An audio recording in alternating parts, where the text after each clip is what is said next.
It's an insight that comes from the Lubavitcher Rebbe. It's also apropos, the Rebbe's birthday is Yud Aleph Nisan, the 11th of Nisan. And every year, growing up at the feet of the Rebbe was always a very emotionally charged day where his disciples and students, till today, express so much gratitude to Hashem for the smile that he sent down to the Jewish world after Auschwitz in the form of the soul of the Rebbe.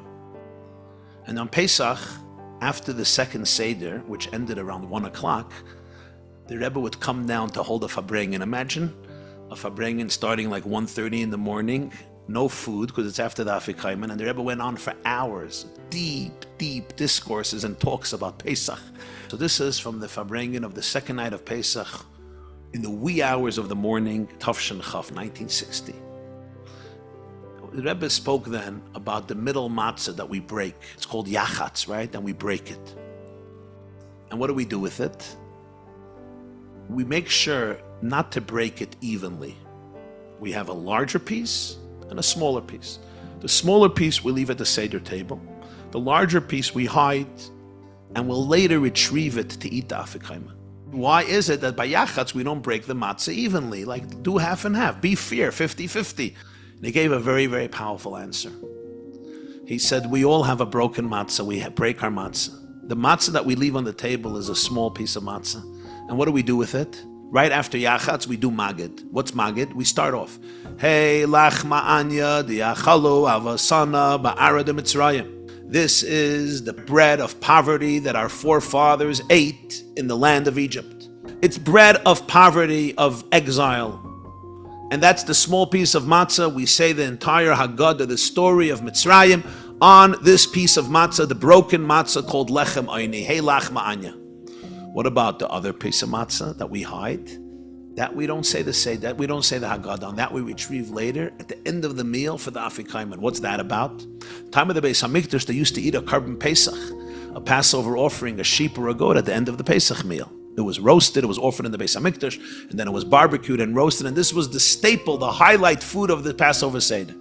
So we eat the Afikaiman as a zecher, as a commemoration for the Karban Pesach, and as a preparation for the Geula when we're again going to have the Karban Pesach.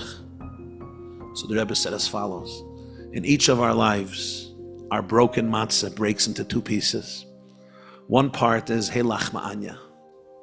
It's the part that represents our poverty, our brokenness. For some of us, it's the abuse, it's the grief, it's the childhood years that have been lost, it's the youthfulness that has been taken from us.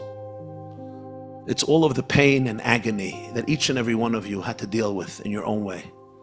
Whether it was a very dysfunctional family, whether it was sexual molestation or rape, whether it was mental illness inside of you or around you, whether it was emotional neglect, whether it was addiction in you or around you, whether it was deep mental challenges that you encountered among your caretakers, or all of the other forms of abandonment that each and every one of us or many of us have experienced in one form or another, and that's our broken matzah, and we say, Hey lach ma'anya.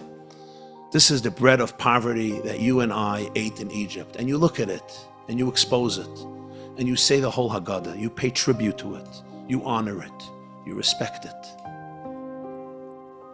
you embrace it, and ultimately, you eat it. We eat that matzah. It becomes part of us. It's always part of us. And we make a blessing, because each of us has become sanctified through our deep experiences in life. Each of you has been forged in fire, blood, sweat, and tears, the tears of martyr and the broken matzah. And you're here tonight. Amazing, profound people. There are no people that I have met in my life who are as real and authentic as those who are committed to the work of inner healing. And there are no people I meet who are so superficial, and I feel bad for them, as those who make fun of those who are on the journey of healing, and those who their only attitude is to dismiss all the crazy people who are into healing because they're perfect. And I feel bad. I feel bad for how much disassociation our generation had to experience in order to deal with our pain, and I salute all those who can look at their broken matzah, say the Haggadah over it, and even make a blessing. But vintage Lubavitcher Rebbe, listen to this. He said, but that's the smaller piece of matzah. The larger piece of matzah may be hidden away It may be hidden in your pillows. It may be hidden under napkins or in matzah bags. It may be in a drawer somewhere in a bookcase. Your child may have stolen it and put it away in a way that you can't find it. He says that's your matzah of redemption. That's the Afikaiman matzah that represents the Karban Pesach. It's the matzah that prepares us for the redemption. And in life, he said, you have to know that your larger matzah is your matzah of redemption. Your smaller matzah is the matzah of your pain. Each and every one of us needs to know. Never ever think for a moment that the pain in your life is larger than the beauty in your life. Not because you haven't been through a lot of pain, but because never doubt the magnitude of your soul. The biggest effect and result of trauma is that you doubt yourself, that you think your depression is more powerful than your bliss.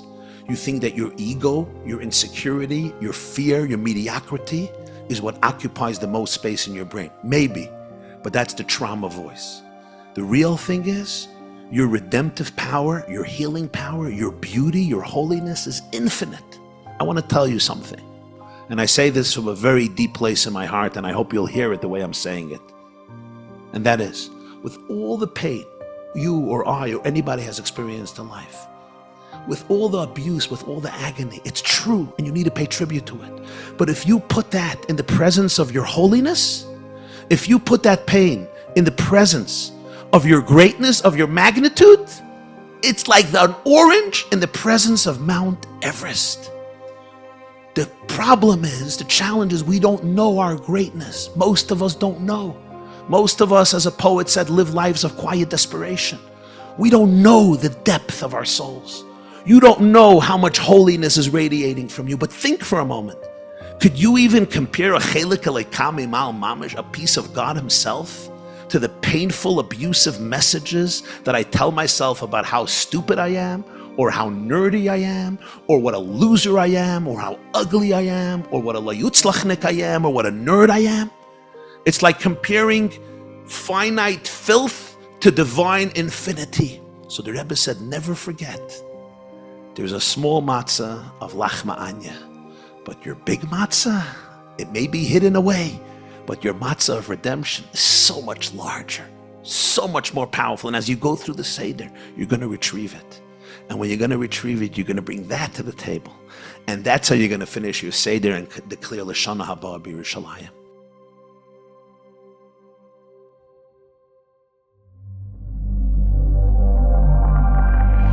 TheYeshiva.net